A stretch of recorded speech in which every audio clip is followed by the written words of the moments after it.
This is your favorite podcaster, Romina, and you just tuned in to RM Podcast FL.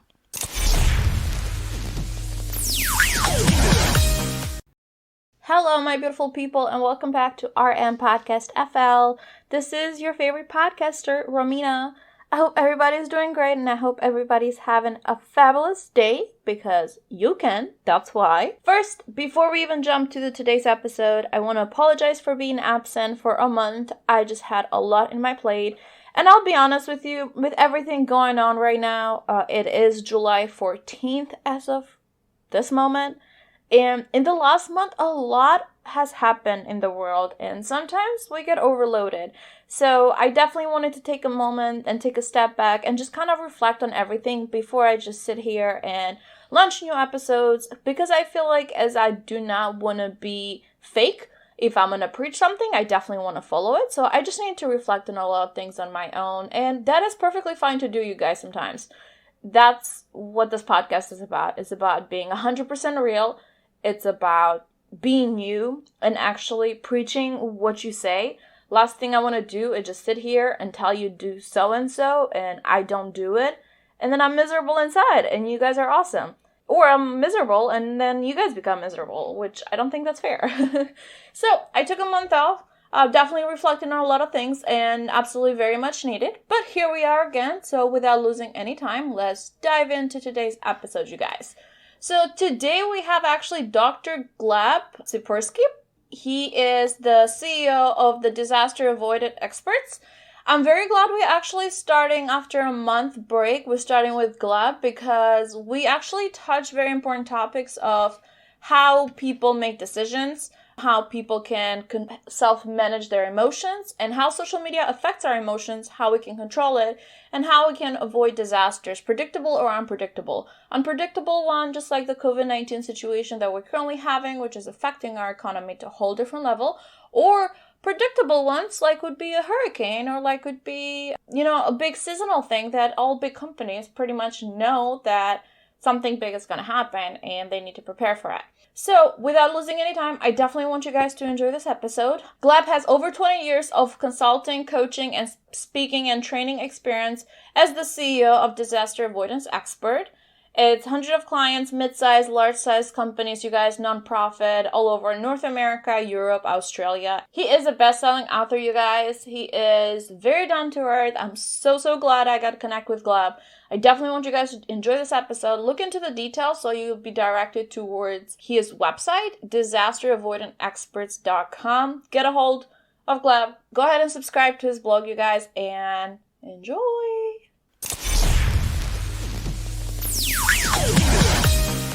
So thank you so much, guys, for investing your time and tuning in to RM Podcast FL. Just like I mentioned on the bio, today's guest speaker, it's a fellow European, as a matter of fact. We have Gleb Tsipursky in the show. Hi, Gleb. How are you today? I'm glad to be on, Ramna. Thank you for inviting me. I appreciate it.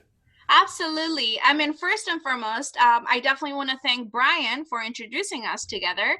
Brian Ahern, you guys, he's been on the podcast as well. And I love it when you start connecting with more people and you just get to know more professionals. It's a great way to connect with others as well, just podcasting or LinkedIn itself. I very much agree. I think it's very important to have a positive, collaborative, connected network. And I'm grateful to Brian for connecting us. I mean, he wrote a book about influencing people, so he better be a good connector, right? Oh, yes. I actually read his book. It's a really phenomenal book. And yes, he practiced what he preaches, so it works out. So, Gleb, I want to pass on the mic to you. If you want to tell us about Young You to Today, tell us a little bit, what do you do and how did you go about being at the path that you're currently at? Well, I'm known as the Disaster Avoidance Expert, and I run a company called Disaster Avoidance Experts. It's a consulting, coaching, and training company where what we do is we help folks avoid disasters, as you can guess, through providing them with risk management, decision-making, and strategic planning services. So that's what we are focusing on. And as you can imagine, in this time of COVID-19, our work has been pretty busy. I was talking about before the show, I'm getting a little bit bombarded with emails from everyone ranging from clients to some podcast hosts who want to interview me about my new book, which we can talk, obviously we're talking about here. So it's been a crazy time. But how I got here from today is that when I was a kid, I really was interested in the question of how we make our decisions because that I get fascinated with it because you know what? I saw everybody saying, go with your gut, follow your heart, trust your intuitions. And my parents were saying that because, everyone was saying that and they believed it. And their hearts and guts and whatever you call it, unfortunately, often disagreed with each other's. So, for example, my mom liked to buy nice clothing. So she'd go out and she'd buy $100 sweater. My dad was kind of a cheapskate, so when she'd come home, he'd yell at her, say, no sweater should be worth over $20. And then they'd go at it, bringing up past hurts, past pains, past stresses. And I, as a little kid, watching that, I saw that. I mean, that wasn't great for me to see my parents fighting over things I already saw as a kid were kind of dumb. But even worse was the fact that they had the same fight over and over again every few weeks. And I saw that they weren't changing each other's behaviors. They were making the same decisions that were leading to the same bad consequences, disastrous consequences for their relationship, and that wasn't great. But the worst time was my dad. So I talked about my mom. My dad also made some whoppers. His worst financial decision was that he was a real estate agent, so he worked based on commissions. And there was a period of time when he made quite a lot of money because his salary is variable based on commissions, but he actually hid it from my mom. He told her he made very little money because he probably didn't want her to buy more sweaters. So he actually bought an apartment, small apartment elsewhere, leased it out to some folks. Well, in a couple of years, my mom found out about it, and she was very mad. She was very pissed. There had a big, huge blowout fight. There were dishes breaking, and she eventually kicked him out of the house. So he had to go to and live in that apartment where he bought for, that money that he earned on this, secretly. So I didn't see him for quite a while. I saw him pretty rarely, and that was just not a great situation for him. Me as a little kid, though, to see that. And then that made me really realize, crystallized in my mind that my parents made some pretty bad decisions and their advice on decision making probably is not the right one. But you know what? No one sat me down when I went to school. I mean, my parents obviously didn't sit me down and said, hey, kiddo, here's how I make good decisions. But nobody taught me that in elementary school, middle school, high school. Hoped somebody would teach me that in high school. I mean, college, no, that's not taught in college. And if you, go to business school, it's not taught in business school either, how to make good decisions. So I decided I needed to study this topic myself because I saw it wasn't only my parents making bad decisions, but all sorts of folks. I mean, I was born in '81, so I came of age around the dot-com boom when when companies like Webvan, Pets.com, Boo.com were booming. Party tech leaders were partying like it's 1999 in 1999. And then in just a couple of years later, when I was 18 then, and a couple of years later, I was 21, 2001, 2002, they all went bust. So all the people who were the heroes, supposedly the heroes of decision making and the heroes of industry in 1999 were now the zeros in 2002. Made me realize that even the people who were praised as the most competent titans of industry decision makers really didn't know what they were doing when they, were praised for going with their gut, trusting their intuitions. And that made me realize that, hey, I need to study this topic because, there's a huge problem here. So I started reading about it, learning about it, talking about it, and that's how people started asking me about it. So I became a coach, consultant, and trainer on this topic. And I've been doing consulting, coaching, and training for about 20 years. But pretty quickly, I ran out of good quality materials on how to make good decisions and in the popular literature out there, because there's so much BS about going with your gut and following your heart and trusting your intuitions. So I had to go into academia and study how do our brains make decisions? How do they lead to our financial decision making and other decision making? I became a cognitive neuroscientist and behavioral economist. So cognitive neuroscience has to do with studying the structure of our brain and how it causes us to behave in certain ways. And behavioral economics has to do with how we behave as human beings in economic situations. So how we make our decisions. And I've been doing that for 15 years. So that's the combination of my work. I published a number of books about this topic. My best known one is Never Go With Your Gut, How Pioneering Leaders Make the Best Decisions and Avoid Business Disasters. But my most recent book, it talks about how to make good decisions in the context of the COVID-19 pandemic. And that's called Resilience, Adapt and Plan for the New Abnormal of the COVID-19 Coronavirus Pandemic. So that's my background and that's my passion. That's how I got to where I am today. I love it. And I think it's a little bit interesting because you're from Moldova originally, right? That's right. It's a small country. For those folks who don't know it, it's a small country in Eastern Europe, just southwest of Ukraine and east of Romania. Hasn't been conquered by Russia yet, but we'll Well, see. yeah, so I'm Albanian originally, and we're close in like the area in Europe, a little bit closer. But what I would say, like, it's very interesting though, because in my culture, for example, it's a very common like this is how it's always is done. Don't question it. Just this is just how you do it. But you're actually questioning decisions that it's not a real common thing to do, especially coming from such a culture. So I love it the fact that you start digging more into this because we are where we are today, and it just sometimes it's interesting whenever something sparks interest, you just do more research on it. I just love it, like seeing from that culture point of view. I don't know if your culture is the same, but that's at least how Albanian culture is. Like you just do it because that's how it's always done, or don't question it, don't dive in and digest everything and try to find out the why of why people communicate the way they do and things like that. That's definitely insightful. So it was part of my culture also to decide, make decisions the way that, go with your heart, trust your intuitions. And I was called by my parents cold when I was choosing to try to make decisions in a different way and kind of evaluate the evidence and question some of their choices. So since I was a kid, that was a problem for me with my parents. And I think coming to the United States, that there was that natural break with your parents because you're coming into a different culture, and that helped me reevaluate a number of things in my background and my upbringing. I came here when I was 10, so I was born in 81. I came here when I was 10 in 1991, and then, as I mentioned, I was 18 in 1999. So around that time, that's kind of like freeing yourself from your parents. When I see my parents making bad decisions, that combined with them struggling somewhat to adapt to their new environment, and that I think helped me make that break to evaluate decision making more effectively. And I'm glad that everything worked out that way, because as of right now, I mean, you are a well-known publisher. You have articles published in big networks such as Inc. for Incorporate, Business Insider, New York Daily, HuffPost, NPR, and more. I mean, those are big names, you guys. And also we have the recent book, The Resilience, Adopt and Plan for the New Abnormal of COVID-19 of Coronavirus Pandemic. And this book was launched just a couple of months ago. Why write Mhm. it? Like, what happened? Because I remember, like, when I read the book, I had the pleasure of reading the book. You wrote it in a really quick time span. Like, what prompted Yes. you to even write the book and kind of give a big slap to everybody and be like, okay, guys, like, we really need to prepare for this? Well, the initial point in prompting me to write the book was my publisher approaching me and saying, "Hey, Gleb, how about we write a book on the coronavirus pandemic?" Partially because they saw my articles published on this.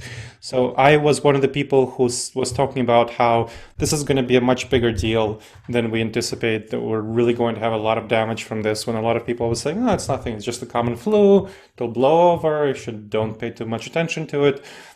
And my publisher saw that my perspective was actually aligning more with reality when in mid-March.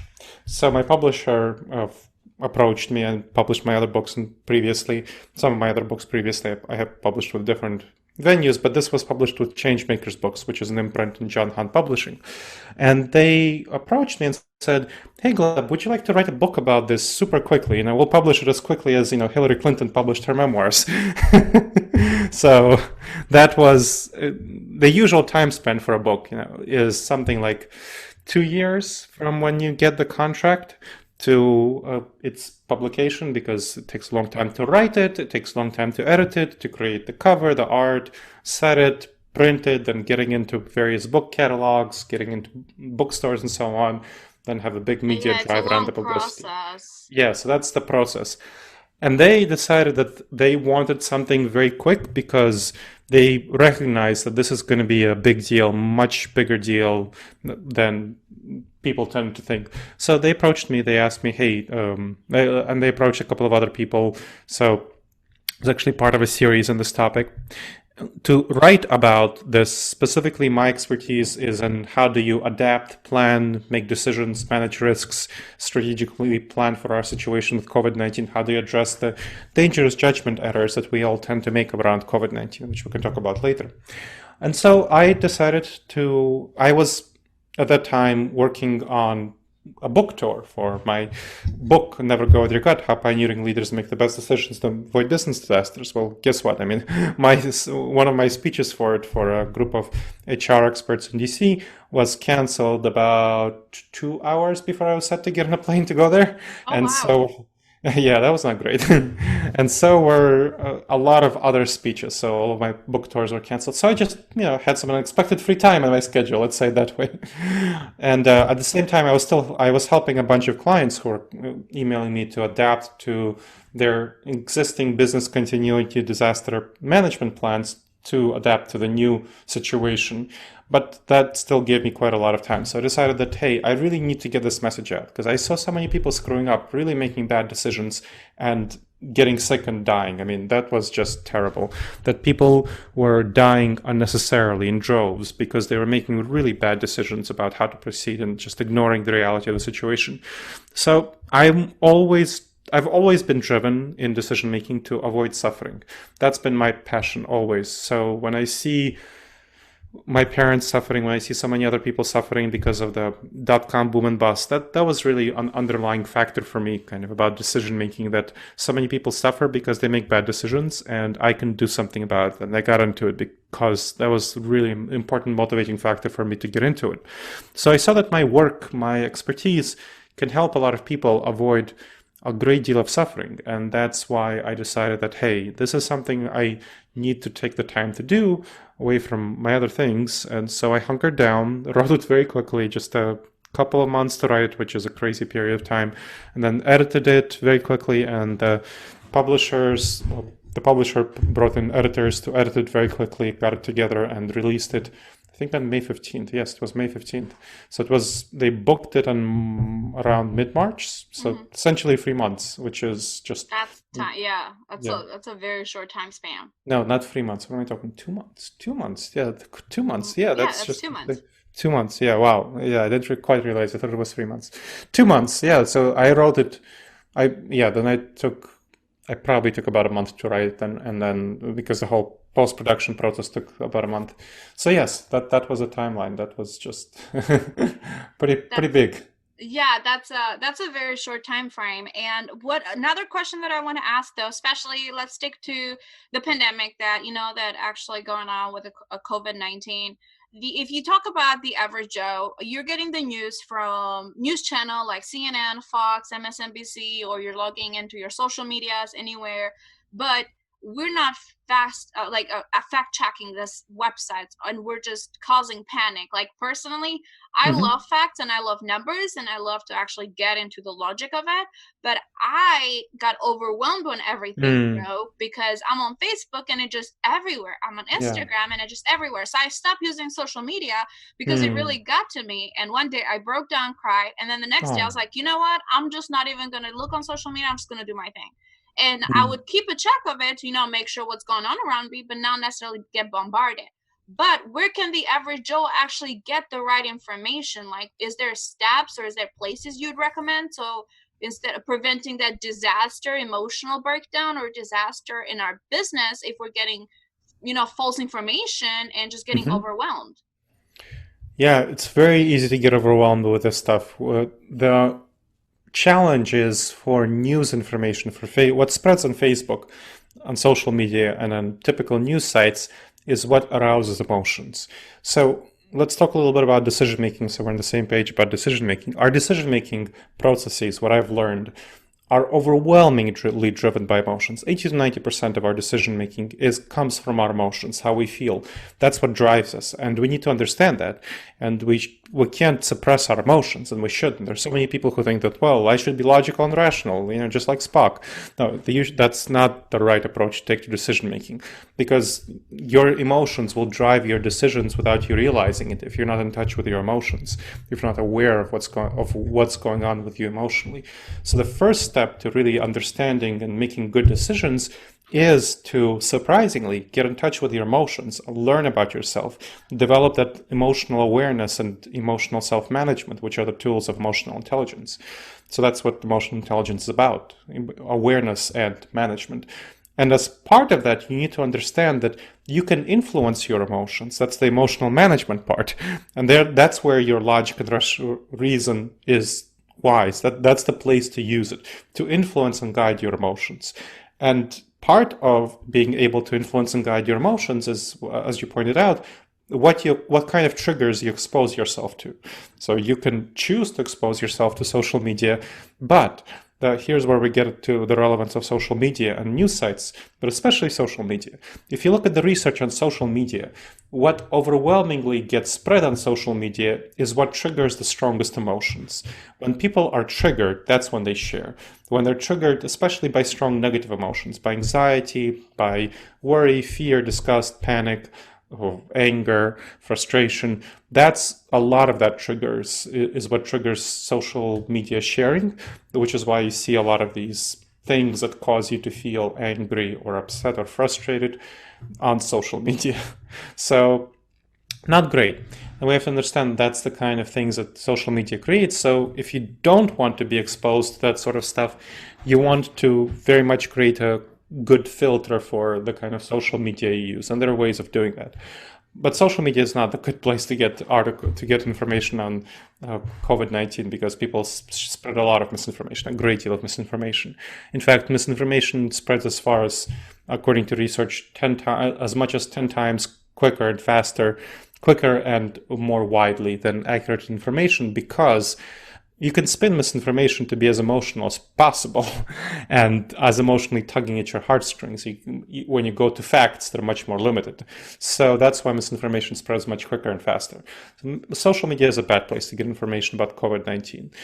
Well, you can get it from news sites, but unfortunately, news sites are also increasingly oriented toward having clickbaity headlines and articles on their way. Yeah. You're right. And clickbait, what does that mean? It means that it emotionally triggers you to click on a link. And then the article, the more emotionally triggering it is, and the more you keep reading it, and they want to keep you on the article site because that gets you to click on more ads and that gets more advertisement your way. So that they want that.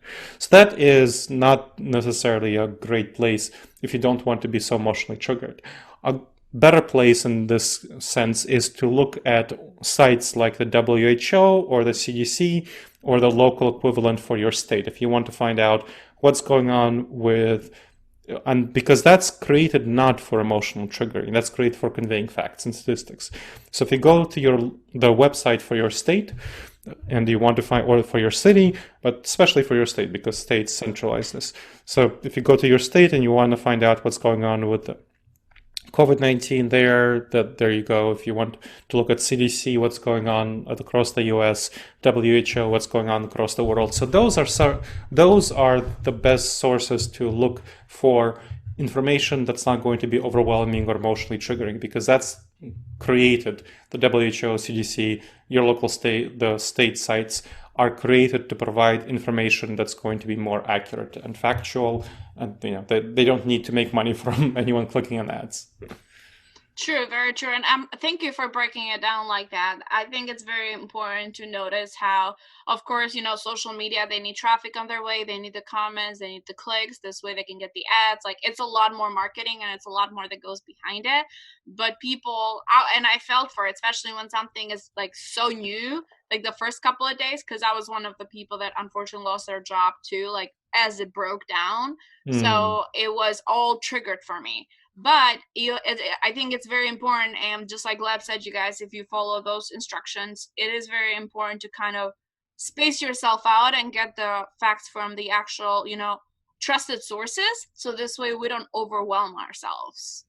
And Gleb, I wanted to ask you this. Now we say don't trust your gut, but also we talk about emotions. Let's talk about the exact difference between your gut feeling and your emotions. Mm-hmm. Those aren't actually different. Your gut feeling, your intuitions, those people use the same terminology. People use these terms to mean the same thing. It's how you feel. Our gut reactions, our intuitions, they shouldn't be trusted as accurate representations of reality. They're real emotions that we feel. We can feel fear, anxiety, anger, frustration, sadness, happiness, joy, whatever. That may have nothing to do with what's really out there. And that's the critical thing for us to understand. Our emotions are not necessarily at all indicative of the truth. One of the basic ways that we fail, the fundamental ways, the way my parents fail, the way, people like Tony Robbins fail when they tell you to be primal, savage, and so on, is that they trust their heart, they trust their intuitions. And unfortunately, our intuitions, our emotions, our gut reactions, whatever you call it, they're not wired for the modern environment. That's what we have to understand. They are wired, that's part of the old part of our brain, the lizard part of our brain, if you've heard it termed that way, the autopilot system. They are wired for the savanna environment, when we lived as small tribes of 15 people to 150 people. That's what they're for. Our primary threat response, for example, is the fight or flight response. That was great for when we had to deal with saber-toothed tigers. You might have heard of it as the saber-toothed tiger response, when we had to jump at 100 shadows to get away from that one saber-toothed tiger. So that was great, or fight an attacking tribal member. But in the modern day, we have many less saber-toothed tigers. The main threats that we have in the modern day are much more ambiguous, are much more uncertain. They come from notifications on our smartphones about an article somewhere deep in some website that we read about a weird disease that popped up in the middle of nowhere, China, right? So Wuhan, China. People who don't know about it see it as the middle of nowhere. In reality, it's a major metropolis, has 11 million people, and has something like 500 international flights a day. So on average carrying something like 10,000 people in and out. When I learned about Wuhan, China, and the reality of the situation, that's when I started to become really scared about COVID-19, because I saw that there's no way to really contain its spread to Wuhan, that it's going to spread all over the world. But there were so many people who did not realize that fact, that they just felt like, oh, it's not a big deal. It's, Wuhan, China. And that is a pretty typical tribal response. So we have that tribal response where we don't perceive, if you don't perceive people in Wuhan, China as part of your tribe, it will not feel important what's going there. So we have, that's called the hordes effect. So the hordes effect, that's one of the cognitive biases from which we suffer, where if we don't care about one thing about someone, if it doesn't seem like they're part of our tribe, we don't care about them, we distrust them, we don't like them. That is something that happened a lot with Wuhan, China, and that people were having this really negative response, not even negative, ignorant response to what was happening in Wuhan, China, and that, of course, caused a lot of people to suffer. That's kind of one dynamic. Now, the other dynamic that goes on that's really problematic for COVID-19 is called the normalcy bias, where we tend to, in the savanna environment, it was safe for us to assume that the future is going to be much like today. But in the modern environment, that's not the right assumption. So we fall for the assumption that the future is going to be much like today, and we ignore major threats, major risks. A lot of people, when they responded to COVID-19, they responded either with the fight response or the flight response. The flight response was when they flew from the information. They ignored it. They said it's nothing worse than a common cold. It's just not a big deal. We should ignore it. That's one type of response, really problematic. And of course, the fight response was when people went to the stores, emptied the shelves, bought up toilet paper and everything else. Not the right response either, and the equivalent in business settings. Not the right response either. Not good. And they underestimate the actual right response, which is to step back, evaluate the situation, understand that we are living in a major disruption and the future will never be the same again. But the normalcy bias inhibits us, prevents us from accepting that. We want to get back to normal. We want to open up our businesses. We want to go back to restaurants and get our haircuts and think, hey, everything will be fine. Don't worry about it. That's very tempting and very intuitive and very wrong. And people are dying because of this, dying in increasingly large numbers. That's the big, big problem from which we suffer and which we need to address in order to make the right decisions. And we need to understand that our emotions, coming back to the original question, our emotions don't necessarily at all indicate what's the right thing to do. You might feel like it's the right thing to do to get back to normal. But that doesn't mean that that's the right thing for you to do. You might feel that the COVID-19 is nothing worse than the common flu, but that doesn't mean, the reality is at odds with what you feel. You want to not trust your emotions and intuitions, and you want to question them. You want to evaluate them. Sometimes they'll be right, sometimes they'll be wrong, but you need to use your intentional system to steer you in the right direction. What did you think, so when it comes to leaders, let's say either a leader of a country or a leader of a company, if you're facing such a crisis like the COVID-19 situation, or even if you're facing I'm in Florida, for example, we get hurricanes like crazy down here that it just turns businesses upside down for a hot minute. If you were here last year, like in Naples, Florida, it just turned into a disaster. What do you think, not as individuals, but as leaders, what do you think would be the best way for the leaders to help on not spreading the panic to where people start freaking out and not putting logic, but just running like 100% on emotions? What do you think would be is there like a step-by-step process, or is there a way we need to transmit the message to make sure that the message has gone through and the panic has not increased to its max? I describe a number of step-by-step processes in my books, Never Go With Your Gut, How Pioneering Leaders Make the Best Decisions and Avoid Business Disasters, for general decision-making, since you asked about that, and for COVID-19, Resilience, Adapt and Plan for the New Abnormal, the COVID-19 coronavirus pandemic, what's the decision-making process that's relevant specifically for that. So we can talk about the step-by-step processes, but before we talk about that, I want to talk a little bit about general principles. Leaders need to fundamentally recognize that their emotions on managing crises will lead them in the wrong direction because of the fight or flight response and various other tendencies which lead to cognitive biases. Cognitive biases are the specific dangerous judgment errors we tend to make. The fight or flight response is not a specific dangerous judgment error. It's what leads to dangerous judgment errors.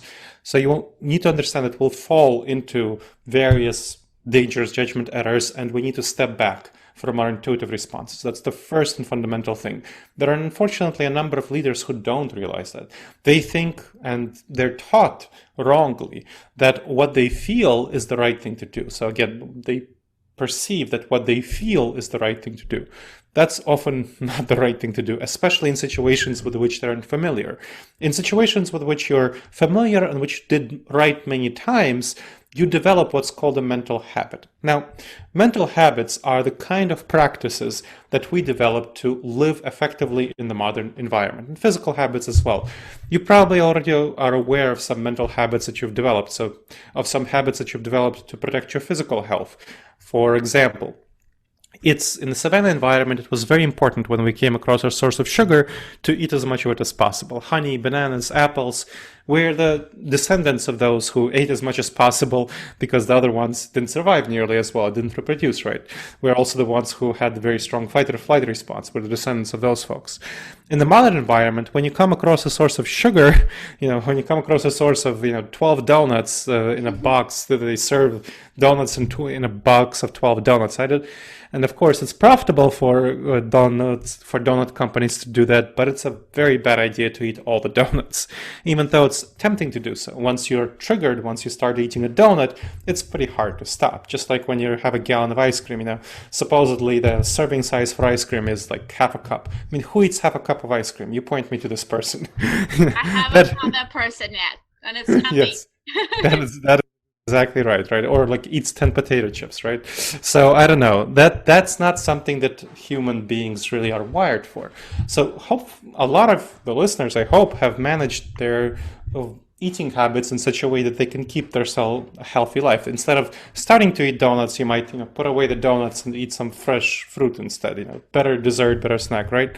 So and when you eat ice cream, that you have some way of maybe eat it with 10 of your favorite friends. So that is a way of managing these various eating habits. So you've learned how to manage those eating habits because for your physical health that's really important. But for your mental fitness, for being able to make the right decisions, people overwhelmingly don't take the time to have the right process for making the right decisions, for making the best decisions. The first step is being aware that our intuitive tendencies, just like our intuitive tendency is to eat as much sugar as possible, our intuitive tendency on major decisions or even minor decisions are often going to be screwed up.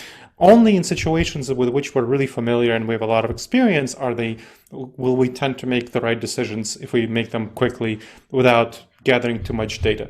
And that's because we developed effective mental habits. So if you are a leader and you look at a profit and loss statement, and obviously if you deal with profit and loss, you'll be able to quickly tell what's going on, and that's fine, and then you'll be able to make the right decision. But if you are dealing with something like COVID-19, you don't have experience with it. There's a reason that for major decisions, like let's say mergers and acquisitions, we have extensive research that about 70 to 90% of mergers and acquisitions fail. They fail to create value because leaders don't often do mergers and acquisitions. It's a very complex decision, and they feel that they know what they're doing, but they actually very often don't. Same thing on COVID-19. People don't know what they're doing, but they feel that they do. So what you want to do as a leader, and before going to the step-by-step process, is make sure to be humble. Develop the quality of humility. Humility is greatly undervalued in our modern world. We tend to value confidence and optimism, but humility is so important in making the right decisions. Be humble about your ability to make the right decisions. Then gather experts who have expertise on the topic at hand, whether epidemiologists on COVID-19 and so on if you want to make health-related decisions, economists if you want to make economy-related decisions, and of course combine both to the extent that you need the different perspectives on economy and so on, and COVID-19. And get their expert advice. Really look at what the experts are saying. Be much more humble than you feel, and evaluate the situation based on the external perspectives of people who have information that is really valuable, useful, and that you are not tapping intuitively. So that is kind of the broader principle, the broader framework before going to step-by-step processes. Love it. You actually broke it down so good. You answered my next question too, because I was going to ask you, even if it's something that you're not familiar with, but you already broke it down towards kind of seeing the economy and being in touch, and being in contact with everything and knowing your situation at any time, or contacting an expert to be able to help you through that. So thank you for that. That was a very detailed answer. And I think you guys should actually just go ahead and re-listen to that answer. Because I'm sure like every time you listen to it, you'll catch something new, because Gleb was able to drop a lot of golden nuggets in there as well. Now, Gleb, I do want to ask you about the Blind Spot Between Us. It's another book of yours. Tell us a little bit about that book. How did that book idea came about? Sure. So the Blind Spots Between Us, how to overcome unconscious cognitive bias and build better relationships, really came about through, and of course the book talks about relationships, personal, professional, of all sorts. I've done a lot of consulting, coaching, and training in communication, relationship cultivation, how to make teams work effectively, how to address problems for leaders, coaching, and so on, for executive coaching, for leaders in communication. So part of the impetus was from that coaching. And part of it was from my relationship with my wife. So my Agnes, she and I have a wonderful relationship, but about 6 years ago, she had a nervous breakdown, and it was really difficult for us to manage our relationship, which previously had been great, because she was very much of a different person after her nervous breakdown. She had a great deal of anxiety. She couldn't deal with pressure, couldn't deal with stress. She couldn't deal with expectations on her. We had to really restructure our relationship in fundamental ways to survive and thrive. And after we restructured, and as she was healing, we realized that there were many things about the relationship that could have been better earlier. So we went ahead and redid a number of ways that we interacted and spent our time together, informed by the research on cognitive biases and how to build the best relationships possible. And so I worked on the book, The Blind Spots Between Us, because that was so important for my relationship with my wife, as well as all of the professional coaching and consulting I did. So the book combines information about professional relationships, personal relationships, our society as well. So for example, I do a lot of diversity inclusion. I do some a lot of diversity and inclusion work, so it talks about how to address racism and other negative tendencies in the workplace. And so it talks about all of those too, and in your civic activities as well. Awesome. And what I'll do for you guys is that I'll attach the information for Gleb's books and the details. So if you want to be lazy and not actually look more, you can just click on the link. It'll be hyperlinked right away in there. And I mean, as you can tell, Gleb, you're up to a lot of things. Like even with everything going on, instead of slowing down, you're just getting more and more things done. Is there a new and exciting project that you're working on that you'd like to share with us? The project I'm working on right now I'll share about the project in the civic sphere. It's called the Pro-Truth Pledge, and that's an effort to get everyone, from private citizens to media professionals to politicians to academics of all sorts, business leaders of all sorts, to commit to a simple principle of 12 truth-oriented behaviors, because I feel like our society has been very much drifting away from truthfulness. We talked about misinformation, the problems of misinformation. And what there's research has shown on codes of conduct is that when somebody makes a commitment to a code of conduct, and especially when they're held accountable, they are much more likely to be oriented toward the truth, toward the behaviors that they committed to in the code of conduct.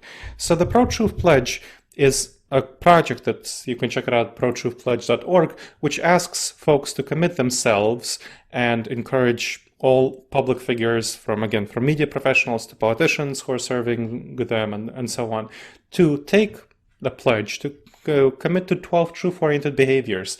And then for public figures, hold public figures accountable to those behaviors. And I can talk more about that. But anyway, that's the project, and I am passionate about it. We had already something like over 10,000 people who took it, including 800 politicians, including 4 members of Congress and over 50 state legislators. So that's really great to see. So we have great traction, which I'm really excited about. And hopefully it will positively influence our, of course, political system, but more importantly, our information ecosystem, how we get our information, what we share in social media, and how we address the scourge of misinformation that's really flooding our society. I honestly had no idea you were up to such an amazing project, and I'm glad I asked that question because I definitely want to learn more. I mean, that is pretty amazing what you're working on, honestly. I'm wowed, and I'm also super excited that I asked that question because this is just a whole different thing. Thank you for sharing that. And you're very welcome. And if any of my listeners would love to actually connect with you or grab a virtual coffee or even need coaching or consulting, what's the best way for them to get a hold of you? The best way to get a hold of my books is just to visit them. I mean, if they're all available in a bookstore near you, if it's still open, never go with your gut. Adapt and Plan for the New Abnormal of the COVID-19 coronavirus pandemic and the Blindspots Between Us. Check those out, available in bookstores near you, and of course online. And audiobooks, as well as physical books and digital books. I don't think all of them are available as audiobooks, but some of them are. My own resources, and where you can find more about my books, blogs, videos, podcasts, decision aids, guides, manuals, virtual consulting, coaching, training, presentations, webinars, classes, is on disasteravoidanceexperts.com. Again, disasteravoidanceexperts.com. Especially check out a free 8 video-based module course on making the wisest decisions in all life areas at disasteravoidanceexperts.com/subscribe. Again, free 8 video-based module course on making the wisest decisions, and the assessment, and there is an assessment on the cognitive biases as part of the course, is going to be on disasteravoidanceexperts.com/subscribe.